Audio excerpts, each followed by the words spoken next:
Okay, let's quickly see the last game of chapter 19, that is against Mihail Suba, a famous author, because he wrote a book about dynamic chess strategy, if I remember well. I don't have it, unfortunately. I find this chapter interesting because it was about his free world senior championship, but I believe Larry Kaufman missed the idea of giving us some details. For example, how he prepared for these events. Did he really made a kind of preparation for each opponent, and how does that work? Okay, Larry Kaufman was white, Mihail Suba was black. This was in 2010. Larry Kaufman starts with d4, knight f6, c4, e6, knight f3, b6, so we finally have the Queen's Indian, g3, bishop a6, queen a4, bishop b7, bishop g2, and c5, an attack to the center. D takes c5. Now, here there is a diagram, and it's interesting because Mihail Suba strangely make a dubious move at move 7, which should be his preparation. Does it mean that he was trying to muddle the water and see his opponent preparation if it was good or not? Probably. Because at move 7, if Larry Kaufman has played d4 all his life, I believe it's a little strange, right? Now, the funny thing is that I believe Kaufman has a opening repertoire for white and black. Let me show you.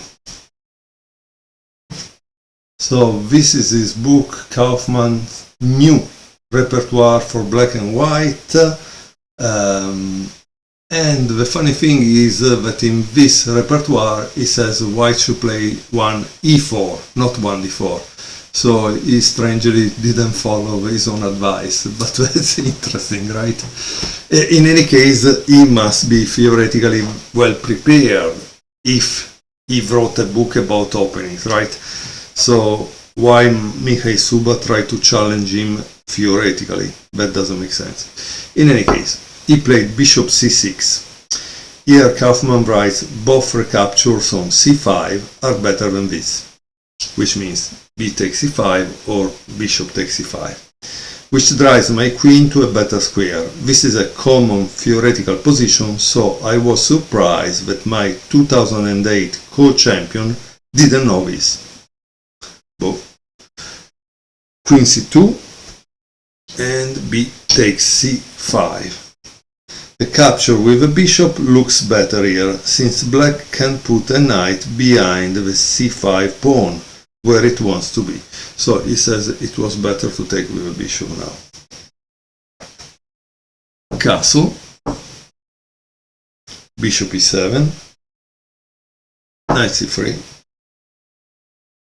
a6, e4, d6, bishop f4, and here we have another dubious move, which is knight fd7. He says it's dubious, finally give us a reason. This loses the bishop pair and leaves black with a bad bishop. Rook a d1, e5, bishop e3, castle, knight d5, and that's a kind of nice outpost, right? Bishop takes d5 and c takes d5.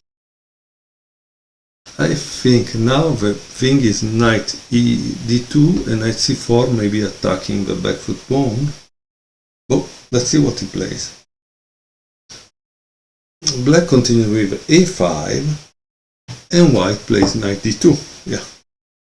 Knight b6. Okay, challenging immediately for knight c4. And again, we see that he finds this move in the post-mortem analysis thanks to engines. In this case, in the game, he played f4, but he says that LC0, Lila, played h4, but for him was too subtle. But it does look like the best, okay? But what does it mean? Why does it look like the best? For what reason? Just because the computer said it, but he's not a computer. He cannot use a computer in a game, so maybe this is the best, right? Because it puts pressure in the center. Bishop f6, knight f3, so he gave up the idea of going here. E takes f4, G takes f4. As we can see, the idea then at this point is to create maybe a central pass pawn. Knight 8 d7, and here there is another diagram, which means he wants us to guess what is the right move for white. So at this point you need to play this move, right? But before playing it, you need to prepare it. In the game, he played e5 right away. Not so good, probably. Instead, here he gives a line which says the following: Bishop f2, rook e8, rook fe1, then I don't know why he plays a4, but okay, and bishop g3 was the way to prepare e4, e5. No need to rush it. Yeah, it makes sense, right? So let's see if I can put everything back as it was. Yes, I think I did it right. I hope so. So he played e5, which is a dubious move. D takes e5, f takes e5, and now there is knight takes e5. Bishop takes c5. Knight takes f3, and here he played bishop f3. Maybe rook takes f3 is better, because there is the option of playing rook h3. But okay, so he played bishop takes f3, rook e8, and here he gives a line by rook c8, which would become a draw by repetition. Okay. Instead, this was played. Now, this is the famous isolated queen pawn we have seen over and over in this book, and I show you some games in other videos, how pushing it makes it a win. So, let's see what happens. d6, rook c8, and here there is a mistake, bishop b7, but it doesn't tell us what was the right move. Instead, black also made a mistake, which is rook b8. It seems this was the move, because it's important to win the bishop pair. No? Practically, if he plays this, play this, and then he takes also this, for the rook. So that's the reason, okay?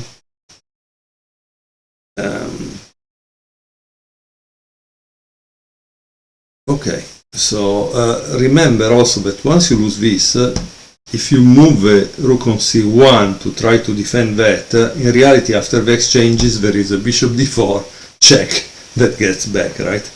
So that's why it's important, and that's why this was a mistake. So if he would have played this, black could have really good chances to win the game. Instead, this should have been played, but Kaufmann played this. Once more, it doesn't tell us who found bishop g2.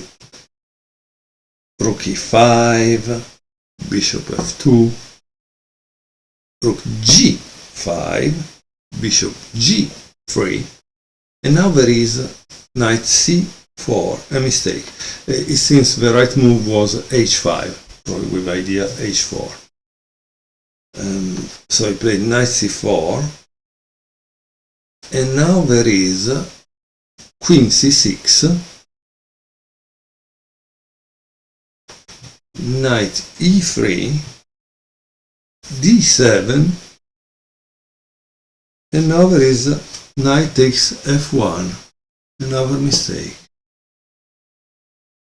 Taking the other rook was clearly better, since the way the recapture doesn't unpin the bishop, but white was clearly better anyway, so okay, doesn't make any difference.